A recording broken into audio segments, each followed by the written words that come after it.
அனைவருக்கும் வணக்கம். Welcome to ten up studio. நான் லாஸ்ட் டைம்லேயே சொல்லியிருந்தேன் இந்த மாதிரி எக்ஸலோட நெக்ஸ்ட் வீடியோல வந்து பிவட் டேபிள் சொல்றேன் அப்படின்ட்டு. ஸோ இன்னைக்கு அந்த பிவட் டேபிள் எப்படி போடலாம் அப்படிங்கிறது தான் இந்த ஒரு வீடியோ. நீங்க வந்து ஃபர்ஸ்ட் பிவட் டேபிள் போறதுக்கு முன்னாடி ஃபர்ஸ்ட் டேட்டாவை நல்லா அண்டர்ஸ்டாண்ட் பண்ணிக்கோங்க. இப்போ நீங்க இந்த ஸ்கிரீன்ல பாக்குறது வந்து ஒரு டேட்டா, ஒரு ஆர்டர் டேட் இருக்குது, ஒரு ரீஜன், ரெப் யார் அந்த சேல்ஸ் ரெப்ரஸன்டேட்டிவ், என்ன ப்ராடக்ட் விற்றுருக்காங்க, எவ்வளோ யூனிட் விற்றுருக்காங்க, எவ்வளோ குவான்டிட்டி விற்றுருக்காங்க, இது டோட்டல் எவ்வளோங்கிறத மென்ஷன் பண்ணியிருக்காங்க. ஸோ நான் என்ன உங்ககிட்ட சொல்றேன்னா, ஃபர்ஸ்ட் டேட்டாவை அண்டர்ஸ்டாண்ட் பண்ணுங்க. டேட்டா அண்டர்ஸ்டாண்ட் பண்ணால் மட்டும்தான் உங்களால் வந்து ஈஸியாக பிவட் டேபிள் போட முடியும். என்ன டேட்டாவை நீங்க வந்து ப்ரொஜெக்ட் பண்ணணும், இது ரொம்ப ஹெல்ப்ஃபுல்லாக இருக்கும். ஸோ மறுபடியும் சொல்றேன், டேட்டாவை அண்டர்ஸ்டாண்ட் பண்ணிக்கோங்க. ஏன்னா உங்க டேட்டாவை என்னால வந்து பார்க்க முடியாது. இங்க இருக்கிற டேட்டாவை நீங்க அண்டர்ஸ்டாண்ட் பண்ணிக்கோங்க. கிளியரா பாருங்க.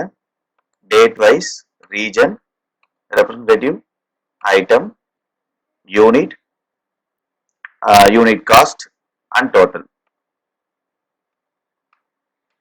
சரிங்களா? டோட்டலா அவங்களோட சேல். ஸோ எப்படி நம்ம வந்து பிவட் டேபிள் போடணும் அப்படின்னா வந்து இங்க இன்சர்ட்ங்கிற ஒரு ஆப்ஷன் இருக்குது. இந்த இன்சர்ட் ஆப்ஷன்ல போய் பிவட் டேபிள்னு இருக்கும், அதை கிளிக் பண்ணுங்க. நீங்க கிளிக் பண்ணாலேயும் ஆட்டோமேட்டிக்கா இந்த செல்ஸ் எல்லாமே செலக்ட் ஆயிடும்.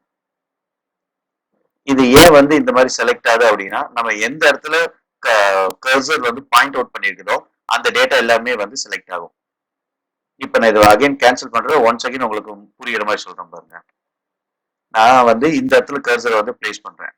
இப்ப வந்து நம்ம பிவட் டேபிள் கிளிக் பண்றேன். அந்த இடத்துல கேக்குது பாருங்க, செலக்டட் டேபிள் ஆர் ரேஞ்ச். எந்த டேபிளை வந்து நான் வந்து பிவட் டேபிள் போடணும் அப்படின்னு சொல்லி கேக்குது, எந்த ரேஞ்சுன்னு சொல்லி கேக்குது. அப்ப நீங்க வந்து இதெல்லாம் செலக்ட் பண்ணணும். இதுல இருந்து இது வரைக்கும் நம்ம ஃபுல்லா செலக்ட் பண்ணணும். அது பை டிஃபால்ட்டா நம்ம பண்ணணும் அப்படின்னா இந்த நீங்க போட வேண்டிய டேட்டால, டேபிள் போட வேண்டிய டேட்டால ஏதோ ஒரு இடத்துல இது பிளேஸ் இருந்தா மட்டும் போதும். இப்ப நீங்க வந்து பிவட் டேபிள் கிளிக் பண்ணுங்க. ஆட்டோமேட்டிக்கா அதோட ரேஞ்ச் வந்து அதுவே செலக்ட் ஆயிருக்கும். நியூ ஒர்க் ஷீட்டா இல்லை எக்ஸிஸ்டிங் ஒர்க் ஷீட்டான்னு கேட்குது. யூஸ்வலா எல்லாருமே கொடுக்கறது வந்து நியூ ஒர்க் ஷீட்ல தான். நீங்க ஓகே கொடுத்தீங்கன்னா போதும், இந்த மாதிரி வந்துடும். இப்ப இந்த இடத்துல நான் கிளிக் பண்ணா நீங்க ரைட் ஹேண்ட் சைடு பாக்குற இந்த காலம் வந்து வராது. இது எதுக்காக அப்படின்னா வந்து நம்ம எந்த டேட்டா வந்து பிவட் டேபிளா வந்து கன்வெர்ட் பண்றோம், எந்த டேட்டா வந்து நம்ம வந்து ப்ரொஜெக்ட் பண்றோம் அப்படிங்கிறதுக்காக.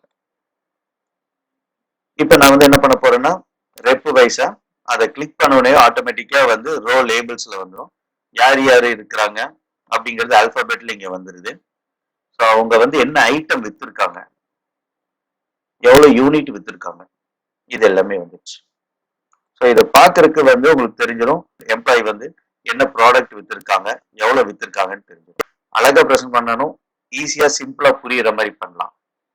நான் என்ன பண்றேன்னா, இந்த ஐட்டம் வந்து இங்க நல்லா பாருங்க, இந்த ஐட்டம் வந்து நான் டிராக் பண்ணி இந்த பக்கம் போடுறேன். அதாவது கிளிக் பண்ணி இந்த சைடு போடுறேன், கிளிக் பண்ணி மூவ் பண்ணி இந்த இடத்துல போடுறேன், காலம்ல போடுறேன். ஸோ அப்ப என்ன ஆகும்னா வந்து நீங்க வந்து ஒவ்வொருத்தர் நேமு கீழே இருந்த அந்த ஐட்டம் வந்து காலம்ல காமனா வந்துடும். ஸோ அது கீழே வந்து ரெப் ஒவ்வொருத்தரும் எவ்வளவு சேல்ஸ் பண்ணியிருக்காங்கிறது மட்டும் இண்டிவிஜுவலா இங்க வந்துடும். இது வந்து ஒரு டோட்டல் நம்பர் ஆஃப் யூனிட் எவ்வளவு வித்திருக்காருன்னா டோட்டல் காஸ்ட் இது இல்லை. இந்த டேட்டாஸ் எல்லாமே வந்து ஒன்ஸ் பிவட் டேபிள் போட்டதுக்கு அப்புறம் இது வந்து உங்களுக்கு வந்து பிவட் டேபிளா இருக்குது. இதை வந்து நீங்க வந்து ஒரு செல் செலக்ட் பண்றதா இருக்கட்டும், அதை வந்து நீங்க ப்ரெசென்ட் பண்றதுக்கு எல்லாமே யூஸ் பண்ணிக்கலாம்.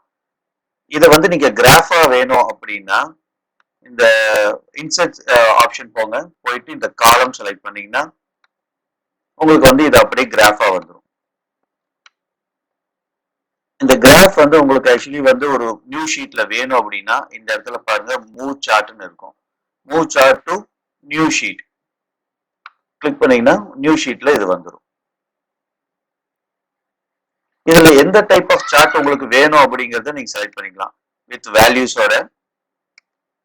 வித் வேல்யூஸ் அண்ட் வந்து அவங்களோட நேமோட என்னென்ன ப்ராடக்ட் என்னென்ன ஐட்டம் இருக்கிறது எல்லாமே இதுல வந்துடும்.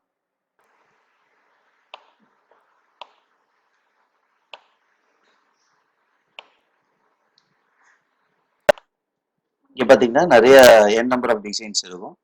இந்த டிசைன்ல நீங்க எந்த டிசைன் போட்டாலும் அதை வந்து நீங்க வந்து ப்ரெசென்ட் பண்றதுக்கு ஈஸியா இருக்கும். இனி நிறைய டிசைன்ஸ்ல நீங்க பண்ணணும் அப்படின்னா வந்து லைன்ல பண்ணலாம். இங்க பாருங்க உங்களுக்கு தெரியும். லைன் வேண்டாம், பை சார்ட் யூஸ் பண்ணலாம். பை சார்ட்லயே நிறைய விதமா இருக்குது. பை சார்ட்ஸ், பார் யூஸ் பண்ணி வித் வேல்யூஸோட வச்சுக்கலாம். இதுவும் நீங்க வந்து செப்பரேட்டா பண்ணணும் அப்படின்னா வந்து டிசைன் போயிட்டு உங்களுக்கு எந்த இது வேணும், என்ன டேட்டா வேணும் அப்படிங்கறது உங்களுக்கு கிளியரா தெரிஞ்சுக்கலாம். நீங்க கிளியரா செலக்ட் பண்ணிக்கலாம்.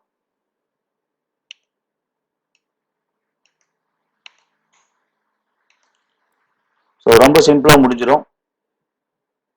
ஸோ இப்படிதான் வந்து பிவட் டேபிளும் அண்ட் வந்து சார்ட்டும் வந்து ப்ரிப்பேர் பண்றது.